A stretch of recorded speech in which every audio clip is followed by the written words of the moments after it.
Of all the hauntings in Scotland, none has gained such widespread notoriety as the hauntings of Glamis Castle, the seat of the Earl of Strathmore and Kinghorn in Forfarshire. Part of the castle, that part which is the more frequently haunted, is of ancient, though uncertain date, and, if there is any truth in the tradition that Duncan was murdered there by Macbeth, must, at any rate, have been in existence at the commencement of the 11th century. Of course, extra buildings have, from time to time, been added and renovations made, but the original structure remains pretty nearly the same as it always has been, and is included in a square tower that occupies a central position and commands a complete view of the entire castle. Within this tower, the walls of which are 15 feet thick, there is a room, hidden in some unsuspected quarter, that contains a secret. The keynote to one, at least, of the hauntings, which is known only to the Earl, his heir, on the attainment of his 21st birthday, and the factor of the estate. In all probability, the mystery attached to this room would challenge but little attention, were it not for the fact that unearthly noises, which at the time were supposed to proceed from this chamber, have been heard by various visitors sleeping in the square tower. The following experience is said to have happened to a lady named Bond. I append it more or less in her own words. It is a good many years since I stayed at Glamis. I was, in fact, but little more than a child, and had only just gone through my first season in town. But though young, I was neither nervous nor imaginative. I was inclined to be what is termed stolid, that is to say, extremely matter-of-fact and practical. Indeed, when my friends exclaimed, "You don't mean to say you're going to stay at Glamis? Don't you know it's haunted?" I burst out laughing. "Haunted," I said. "How ridiculous. There are no such things as ghosts. One might as well believe in fairies." Of course, I did not go to Glamis alone. My mother and sister were with me, but whereas they slept in the more modern part of the castle, I was, at my own request, apportioned a room in the square tower. I cannot say that my choice had anything to do with the secret chamber. That and the alleged mystery had been dinned into my ears so often that I had grown thoroughly sick of the whole thing. No, I wanted to sleep in the square tower for quite a different reason, a reason of my own. I kept an aviary, the tower was old, and I naturally hoped its walls would be covered with ivy and teeming with birds' nests, some of which I might be able to reach, and, I am ashamed to say, plunder from my window. Alas for my expectations. Although the square tower was so ancient that in some places it was actually crumbling away, not the sign of a leaf, not the vestige of a bird's nest could I see anywhere. The walls were abominably, brutally bare. However, it was not long before my disappointment gave way to delight, for the air that blew in through the open window was so sweet, so richly scented with heather and honeysuckle, and the view of the broad, sweeping, thickly wooded grounds so indescribably charming, that despite my inartistic and unpoetical nature, I was entranced as I had never been before, and never have been since. Ghosts, I said to myself, ghosts! How absurd, how preposterously absurd. Such an adorable spot as this can only harbour sunshine and flowers. I well remember, too, for, as I have already said, I was not poetical, how much I enjoyed my first dinner at Glamis. The long journey and keen mountain air had made me hungry, and I thought I had never tasted such delicious food, such ideal salmon from the Esk, and such heavenly fruit. But I must tell you that, although I ate heartily, as a healthy girl should, by the time I went to bed I had thoroughly digested my meal, and was in fact quite ready to partake of a few oatmeal biscuits I found in my dressing case, and remembered having bought at Perth. It was about 11 o'clock when my maid left me, and I sat for some minutes wrapped in my dressing gown before the open window. The night was very still, and save for an occasional rustle of the wind in the distant tree-tops, the hooting of an owl, the melancholy cry of a peewit, and the hoarse barking of a dog, the silence was undisturbed. The interior of my room was, in nearly every particular, modern. The furniture was not old. There were no grim carvings, no grotesquely fashioned tapestries on the walls, no dark cupboards, no gloomy corners. All was cosy and cheerful, and when I got into bed, no thought of bogle or mystery entered my mind. In a few minutes I was asleep, and for some time there was nothing but a blank in which all identity was annihilated. Then suddenly I found myself in an oddly shaped room with a lofty ceiling and a window situated at so great a distance from the black oaken floor as to be altogether inaccessible from within. Feeble gleams of phosphorescent light made their way through the narrow panes and served to render distinct the more prominent objects around, but my eyes struggled in vain to reach the remoter angles of the wall, one of which inspired me with terror such as I had never felt before. The walls were covered with heavy draperies that were sufficient in themselves to preclude the possibility of any save the loudest of sounds penetrating without. The furniture, if such one could call it, puzzled me. It seemed more fitted for the cell of a prison or lunatic asylum, or even for a kennel, than for an ordinary dwelling room. I could see no chair, only a coarse deal table, a straw mattress, and a kind of trough. An air of irredeemable gloom and horror hung over and pervaded everything. As I stood there, I felt I was waiting for something that was concealed in the corner of the room I dreaded. I tried to reason with myself, to assure myself that there was nothing there that could hurt me, nothing that could even terrify me, but my efforts were in vain. My fears grew. Had I had some definite knowledge as to the cause of my alarm, I should not have suffered so much. But it was my ignorance of what was there, of what I feared, that made my terror so poignant. Each second saw the agony of my suspense increase. I dared not move. I hardly dare breathe, and I dreaded lest the violent pulsation of my heart should attract the attention of the unknown presence and precipitate its coming out. Yet, despite the perturbation of my mind, I caught myself analyzing my feelings. It was not danger I abhorred so much as its absolute effect, fright.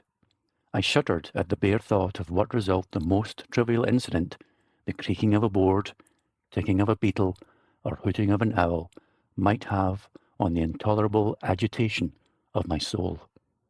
In this unnerved and pitiable condition, I felt that the period was bound to come, sooner or later, when I should have to abandon life and reason together in the most desperate of struggles with fear.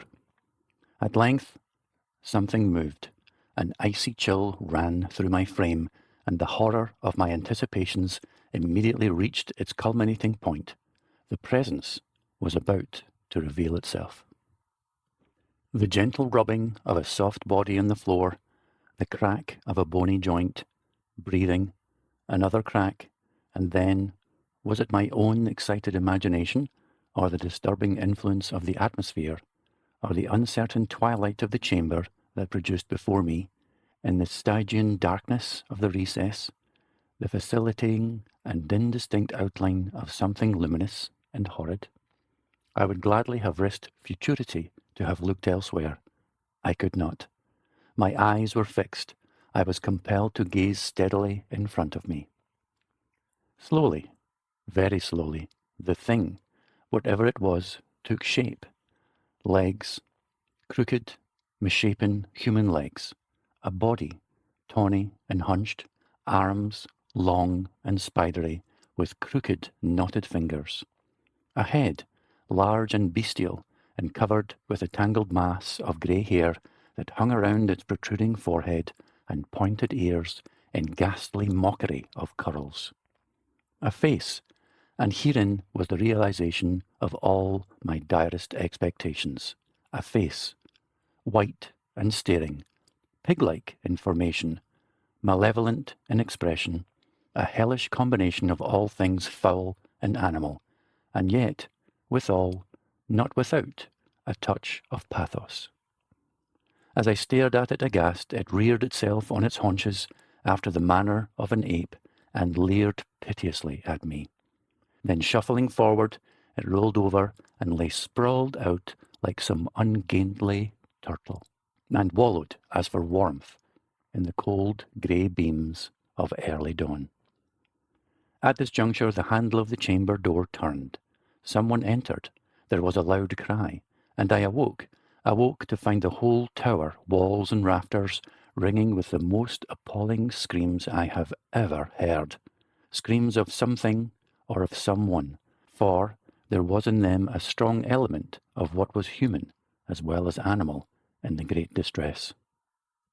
Wondering what it meant, and more than ever terrified, I sat up in bed and listened whilst a conviction, the result of intuition, suggestion, or what you will, but a conviction all the same, forced me to associate the sounds with the thing in my dream, and I associate them still. It was, I think, in the year that the foregoing account was narrated to me, that I heard another story of the hauntings at Glamis, a story in connection with a lady whom I will call Miss McGinney. I append her experience as nearly as possible as she is stated to have told it. I seldom talk about my adventure, Miss McGinney announced, because so many people ridicule the superphysical and laugh at the mere mention of ghosts.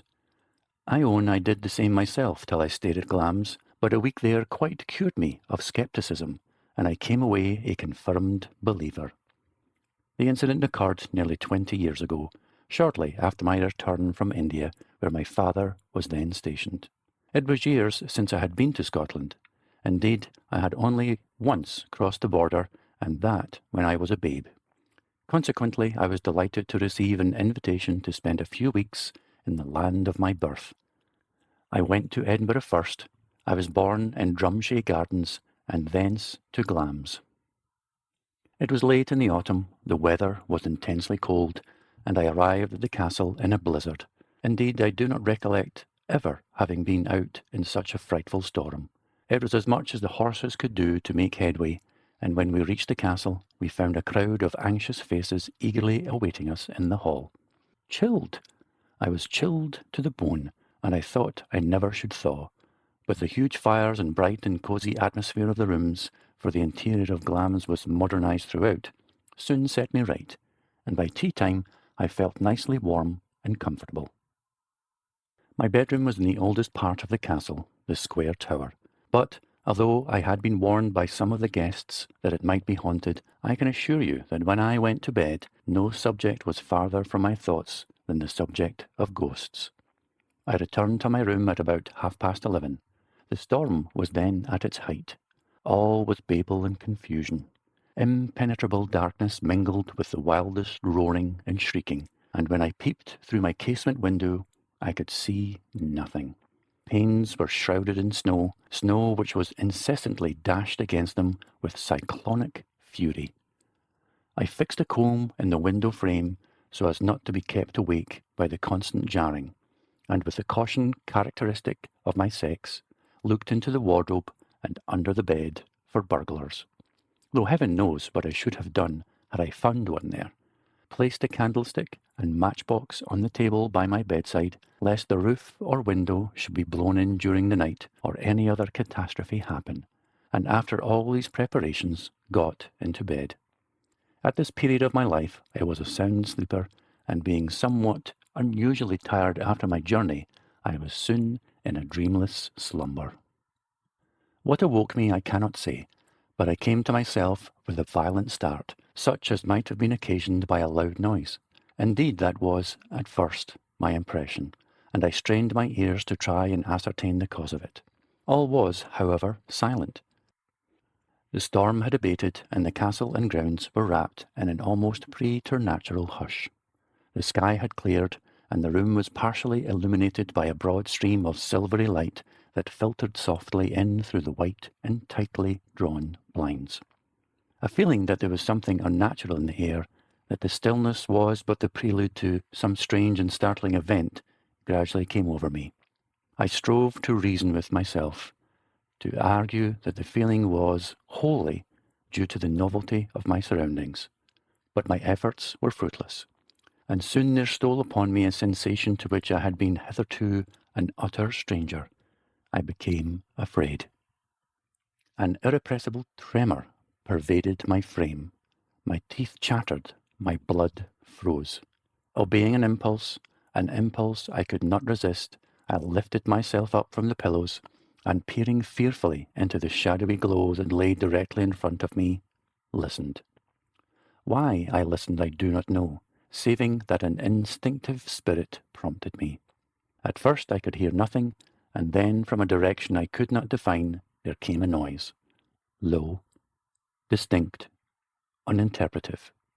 It was repeated in rapid succession, and speedily construed itself into the sound of mailed footsteps, racing up the long flight of stairs at the end of the corridor leading to my room. Dreading to think what it might be, and seized with a wild sentiment of self-preservation, I made frantic endeavours to get out of bed and barricade my door. My limbs, however, refused to move. I was paralysed. Nearer and nearer drew the sounds, and I could at length distinguish with a clearness that petrified my very soul the banging and clanging of sword scabbards, and the panting and gasping of men, sore pressed in a wild and desperate race. And then the meaning of it all came to me with hideous abruptness. It was a case of pursued and pursuing.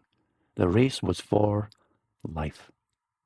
Outside my door the fugitive halted, and from the noise he made in trying to draw his breath, I knew he was dead beat. His antagonist, however, gave him but scant time for recovery. Bounding at him with prodigious leaps, he struck him a blow that sent him reeling with such tremendous force against the door that the panels, although composed of the stoutest oak, quivered and strained like flimsy matchboard. The blow was repeated. The cry that rose in the victim's throat was converted into an abortive, gurgling groan, and I heard the ponderous battle-axe carve its way through helmet, bone, and brain. A moment later came the sound of slithering armour, and the corpse, slipping sideways, toppled to the ground with a sonorous clang. A silence too awful for words now ensued. Having finished his hideous handiwork, the murderer was quietly deliberating what to do next, whilst my dread of attracting his attention was so great that I scarcely dare breath. This intolerable state of things had already lasted for what seemed to me a lifetime, when, glancing involuntarily at the floor, I saw a stream of dark-looking fluid lazily lapping its way to me from the direction of the door. Another moment and it would reach my shoes. In my dismay I shrieked aloud. There was a sudden stir without, a significant clatter of steel, and the next moment, despite the fact that it was locked, the door slowly opened. The limits of my endurance had now happily been reached. The overtaxed valves of my heart could stand no more. I fainted. On my awakening to consciousness it was morning, and the welcome sun rays revealed no evidences of the distressing drama. I own I had a hard tussle before I could make up my mind to spend another night in that room, and my feelings as I shut the door on my retreating maid and prepared to get into bed were not the most enviable. But nothing happened, nor did I again experience anything of the sort till the evening before I left. I had laid down all the afternoon, for I was tired after a long morning's tramp on the moors, a thing I dearly love, and I was thinking it was about time to get up when a dark shadow suddenly fell across my face. I looked up hastily, and there, standing by my bedside and bending over me, was a gigantic figure in bright armour. Its visor was up, and what I saw within the casque is stamped forever on my memory. It was the face of the dead, the long since dead, with the expression, the subtly hellish expression of the living. As I gazed helplessly at it, it bent lower. I threw up my hands to ward it off. There was a loud rap at the door, and as my maid softly entered to tell me tea was ready, it vanished. The third account of the Glamis hauntings was told me as long ago as the summer of 1893.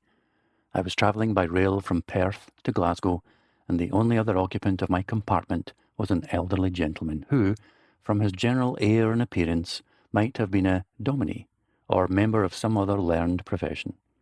I can see him in my mind's eye now, a tall, thin man with a premature stoop. He had white hair, which was brushed forward on either side of his head in such a manner as suggested a wig. Bushy eyebrows, dark, piercing eyes, and a stern, though somewhat sad, mouth. His features were fine and scholarly. He was clean-shaven. There was something about him, something that marked him from the general horde, something that attracted me, and I began chatting with him soon after we left Perth. In the course of a conversation that was at all events interesting to me, I adroitly managed to introduce the subject of ghosts, then, as ever, uppermost in my thoughts. "Well," he said, "I can tell you of something rather extraordinary that my mother used to say happened to a friend of hers at Glam's." I have no doubt you are well acquainted with the hackneyed stories in connection with the hauntings at the castle. For example, Earl Beardy playing cards with the devil, and the weeping woman without hands or tongue. You can read about them in scores of books and magazines, but what befell my mother's friend, whom I will call Mrs. Gibbons, for I have forgotten her proper name, was apparently of a novel nature.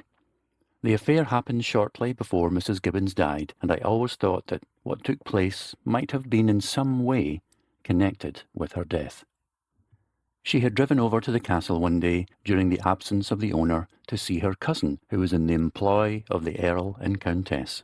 Never having been at Glam's before, but having heard so much about it, Mrs. Gibbons was not a little curious to see that part of the building called the Square Tower that bore the reputation of being haunted.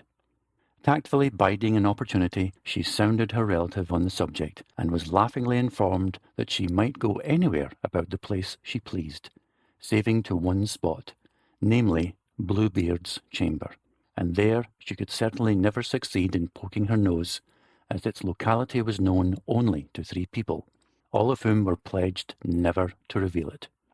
At the commencement of her tour of inspection, Mrs. Gibbons was disappointed. She was disappointed in the tower.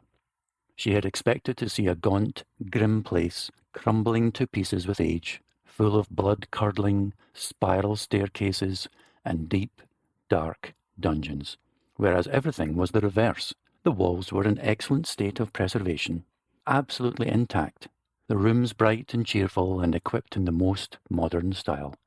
There were no dungeons, at least none on view, and the passages and staircases were suggestive of nothing more alarming than bats. She was accompanied for some time by her relative, but, on the latter being called away, Mrs. Gibbons continued her rambles alone. She had explored the lower premises, and was leisurely examining a handsomely furnished apartment on the top floor when, in crossing from one side of the room to the other, she ran into something. She looked down.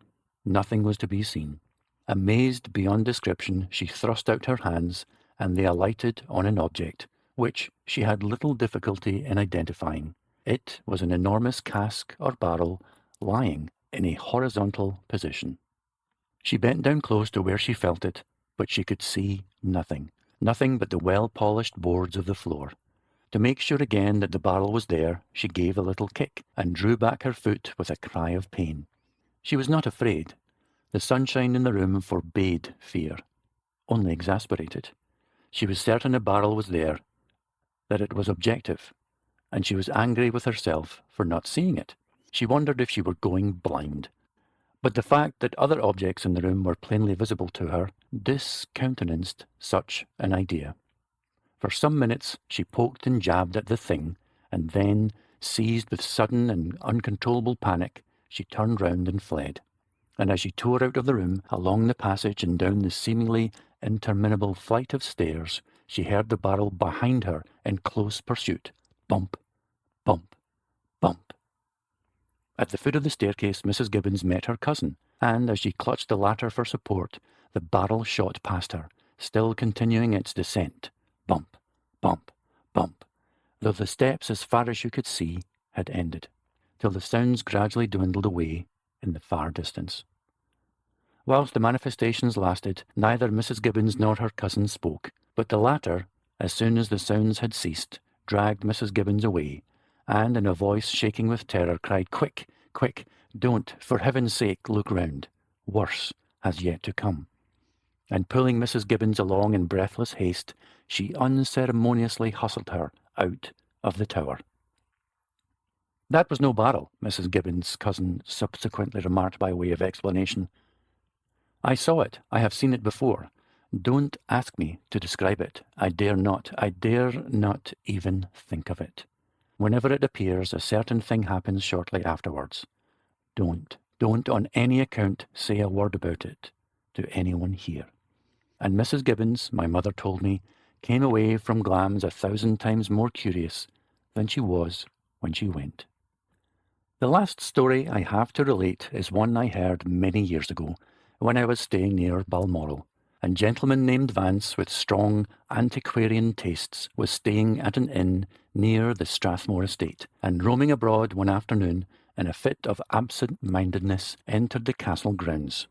It so happened, fortunately for him, that the family were away, and he encountered no one more formidable than a man he took to be a gardener, an uncouth-looking fellow with a huge head covered with a mass of red hair, hawk-like features, and high cheekbones, high even for a Scot. Struck with the appearance of the individual, Mr. Vance spoke, and finding him wonderfully civil, asked whether by any chance he ever came across any fossils when digging in the gardens. "I dinna ken the meaning of fossils," the man replied. "What are they?" Mr. Vance explained, and a look of cunning gradually pervaded the fellow's features. "No," he said, "I've never found any of those things. But if you'll give me your word to say nothing about it, I'll show you something I once dug up over yonder by the square tower." "Do you mean the haunted tower? The tower that is supposed to contain the secret room?" Mr. Vance exclaimed. An extraordinary expression, an expression such as Mr. Vance found it impossible to analyze, came into the man's eyes. "Yes, that's it," he nodded. "What people call, and rightly call, the haunted tower. I got it from there, but don't you say nowt about it." Mr. Vance, whose curiosity was roused, promised, and the man, politely requesting him to follow, led the way to a cottage that stood nearby in the heart of a gloomy wood. To Mr. Vance's astonishment, the treasure proved to be the skeleton of a hand with abnormally large knuckles, and the first joint of both fingers and thumb much shorter than the others. It was the most extraordinarily shaped hand Mr. Vance had ever seen, and he did not know in the least how to classify it. It repelled, yet interested him, and he eventually offered the man a good sum to allow him to keep it. To his astonishment, the money was refused. "You may have the thing, and welcome," the fellow said. "Only I advise you not to look at it late at night, or just before getting into bed. If you do, you may have bad dreams." "I will take my chance of that," Mr. Vance laughed. "You see, being a hard-headed Cockney, I am not superstitious. It is only you Highlanders, and your first cousins the Irish, who believe nowadays in bogles, omens, and such like." And packing the hand carefully in his knapsack, Mr. Vance bid the strange-looking creature good morning and went on his way. For the rest of the day the hand was uppermost in his thoughts. Nothing had ever fascinated him so much. He sat pondering over it the whole evening, and the bedtime found him still examining it upstairs in his room by candlelight. He had a hazy recollection that some clock had struck 12, and he was beginning to feel that it was about time to retire, when, in the mirror opposite him, he caught sight of the door. It was open. "By Jove, that's odd," he said to himself. "I could have sworn I shut and bolted it." To make sure, he turned round. The door was closed. "An optical delusion," he murmured. "I will try again." He looked into the mirror. The door reflected in it was open. Utterly at a loss to know how to explain the phenomenon, he leaned forward in his seat to examine the glass more carefully, and as he did so he gave a start. On the threshold of the doorway was a shadow, black and bulbous. A cold shiver ran down Mr. Vance's spine, and just for a moment he felt afraid, terribly afraid. But he quickly composed himself. It was nothing but an illusion. There was no shadow there in reality. He had only to turn round, and the thing would be gone. It was amusing, entertaining. He would wait and see what happened. The shadow moved. It moved slowly through the air like some huge spider or odd-shaped bird. He would not acknowledge that there was anything sinister about it, only something droll, excruciatingly droll. Yet it did not make him laugh. When it had drawn a little nearer, he tried to diagnose it, to discover its material counterpart in one of the objects around him. But he was obliged to acknowledge his attempts were failures. There was nothing in the room in the least degree like it. A vague feeling of uneasiness gradually crept over him. Was the thing the shadow of something with which he was familiar, but couldn't just then recall to mind? Something he feared? Something that was sinister? He struggled against the idea. He dismissed it as absurd. But it returned and took deeper root as the shadow drew nearer.